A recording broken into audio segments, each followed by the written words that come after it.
दोस्तों, आज हम आपको बताने वाले हैं 7 ऐसी गलतियों के बारे में जिन्हें गौतम बुद्ध अक्सर अपने शिष्यों को और संसारी लोगों को कभी भी ना करने की सलाह देते थे। दोस्तों, अगर आपको जीवन में खुश रहना है तो ये 7 गलतियां करना आज ही बंद कर दीजिए। दोस्तों, जिन्हें लगता है कि उनके पास जीवन में कुछ बड़ा करने की कोई बड़ी वजह नहीं है, तो आज मैं आपको एक बड़ी वजह देता हूँ। अपनी माँ के लिए कुछ बड़ा करो, उसे ऐसा जीवन दो जिस जीवन की वो हकदार है। तो ये 7 गलतियाँ करना आज ही बंद कर दीजिए। किसी को ज़बरदस्ती सलाह देना। दोस्तों, सबसे पहले ये समझिए कि हम सलाह क्यों देना चाहते हैं।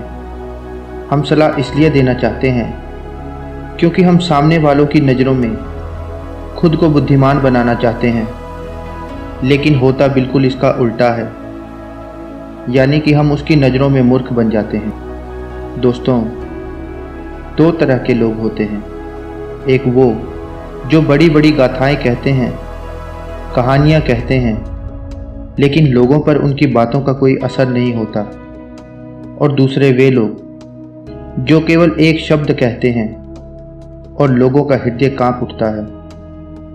इसलिए ऐसे इंसान बनिए कि आपके एक एक शब्द की कीमत हो। एक छोटी सी घटना से आपको समझाता हूँ। एक बार गौतम बुद्ध एक वन के रास्ते से गुजर रहे थे। तभी एक सन्यासी उन्हें देखता है और उनकी तरफ आकर्षित होता है। गौतम बुद्ध की तरफ आकर्षित होना स्वाभाविक था। और फिर वो व्यक्ति बुद्ध से पूछता है कि मुनिवर, क्या आप कोई देवता हैं? बुद्ध कहते हैं कि नहीं। फिर वह सन्यासी पूछता है, फिर क्या आप साक्षात ईश्वर हैं?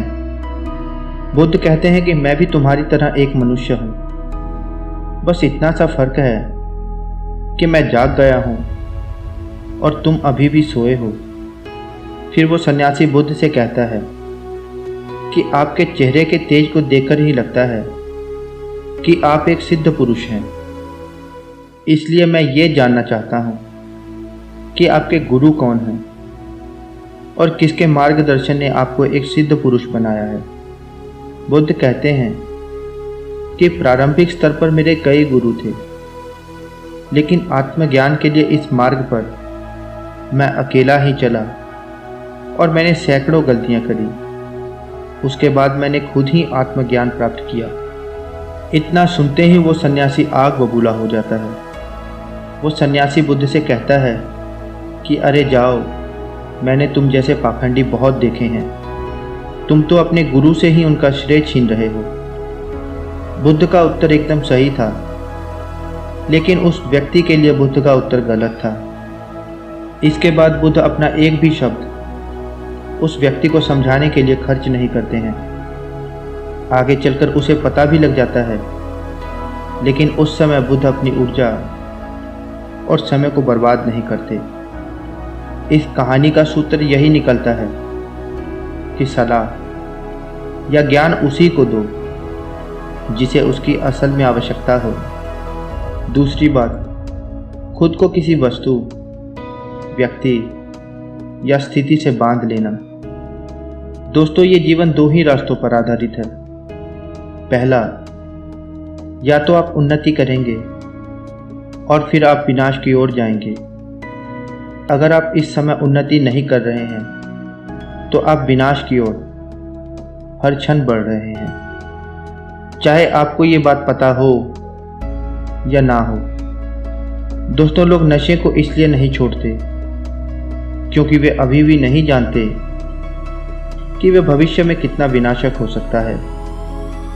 इसलिए जो चीज़ें आपके भविष्य में बाधक हैं, उन्हें धीरे धीरे करके ही सही, लेकिन त्यागना तो आज से ही शुरू कर दें। फिर आपका जीवन धीरे धीरे करके बदलना शुरू हो जाएगा। तीसरी बात, हर किसी की सलाह को गंभीरता से ना लें। दोस्तों, उसकी सलाह को गंभीरता से ना लें जो सलाह देने के लायक नहीं है।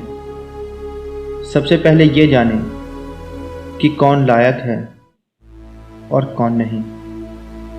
इसको जानना बहुत आसान है।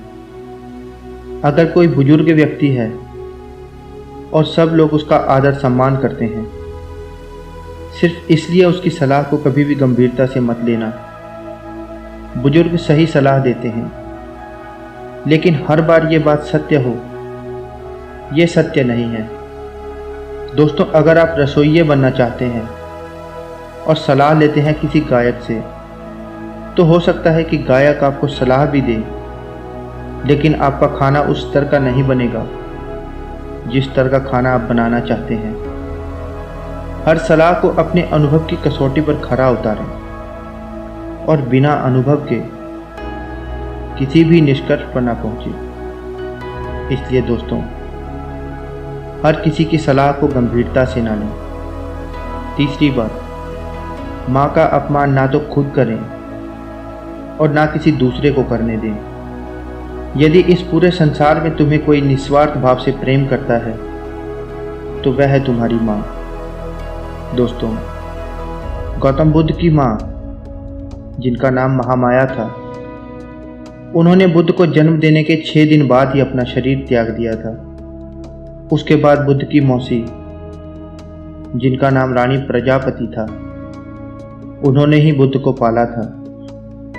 गौतम बुद्ध ने अपनी शिक्षाओं में संसारियों को ये सलाह अक्सर दी है कि वे अपनी माँ से प्रेम करें और उसका ख्याल रखें। अपनी माँ का अपमान ना तो खुद करें और ना किसी और को करने दें। पर मनुष्य का स्वभाव तो देखो कैसा है। वे उससे प्रेम करता है जो उससे प्रेम नहीं करता। दोस्तों, जिन्हें लगता है कि उनके पास जीवन में कुछ बड़ा करने की कोई बड़ी वजह नहीं है, तो आज मैं आपको एक बड़ी वजह देता हूँ। अपनी माँ के लिए कुछ बड़ा करो। उसे ऐसा जीवन दो जिस जीवन की वो हकदार है। 5वीं आदत, दूसरों के बारे में सोचते रहना। दोस्तों, अगर आप ध्यान से अवलोकन करें तो आप पाएंगे कि आप पूरे दिन दूसरों के बारे में ही सोचते रहते हैं और फिर अंत में आपके हाथ में लगता है सिर्फ दुख। इसलिए स्वार्थी बन जाओ और खुद से प्रेम करो। लेकिन एक बात हमेशा याद रखना कि खुद से प्रेम करने का अर्थ स्वार्थी बनना नहीं। दोस्तों, बुद्ध भी स्वार्थी बने थे, तभी वे आत्मज्ञान को पा सके। जब उन्हें खुद की आवश्यकता थी, तब उन्होंने अपने पिता, पुत्र, पत्नी और राज्य किसी के भी बारे में नहीं सोचा और सिर्फ अपने बारे में ही सोचा और सब कुछ छोड़कर वन में चले गए थे। तो जीवन में स्वार्थी बनना भी आवश्यक है, लेकिन सही उद्देश्य के लिए, जिससे किसी का बुरा भी ना हो। 6ठी आदत, खुद को सबसे होशियार समझना और सीखना बंद करना। दोस्तों, हमारे समाज में बहुत से ऐसे लोग होते हैं जो खुद को सबसे होशियार समझते हैं और हमेशा ये कहते रहते हैं कि मुझे सब पता है। ऐसे लोग कभी भी कुछ नया चीज़ सीखने की कोशिश नहीं करते हैं, जिसके कारण वे हमेशा ही पीछे रहते हैं। दोस्तों, जब हम ये बोलते हैं कि मुझे सब पता है, तो हम ज्ञान लेने के दरवाजे को खुद ही अपने हाथों से बंद कर देते हैं, जिसके कारण हम पीछे रहने लगते हैं। दोस्तों, बिल गेट्स और वारन बफेट भी दिन में ज़्यादातर टाइम रीडिंग करते रहते हैं और कुछ ना कुछ नया सीखते रहते हैं। इसलिए दोस्तों, हमेशा कुछ ना कुछ नया सीखते रहिए और तरक्की करते रहिए। 7वीं आदत, अपने समय को बर्बाद करना। दोस्तों, जो लोग हर दिन अपने समय को टाइम पास करके बर्बाद करते रहते हैं, उन्हें बाद में बहुत ज़्यादा पश्चाताप होता है, क्योंकि दोस्तों, एक बार हाथ से गया समय वापस कभी नहीं आता और ये हम सबको पता है। दोस्तों, हमारे पास कितना ही ज़्यादा धन क्यों ना हो, लेकिन हम उस धन से 1 सेकंड को भी खरीद नहीं सकते। इसलिए हमारे पास अभी जितना भी समय बचा हुआ है, उसका हमें सदुपयोग करके कुछ ऐसा काम करना चाहिए जिससे लोगों का और इस दुनिया का भला हो सके। तो दोस्तों, ये थी वो 7 गलतियाँ जो हमें हमारे जीवन में कभी नहीं करनी चाहिए। और इन 7 गलतियों को अगर आप अपनी ज़िंदगी में कर रहे होंगे तो आपको इन 7 गलतियों को अभी से ही करना बंद कर देना चाहिए।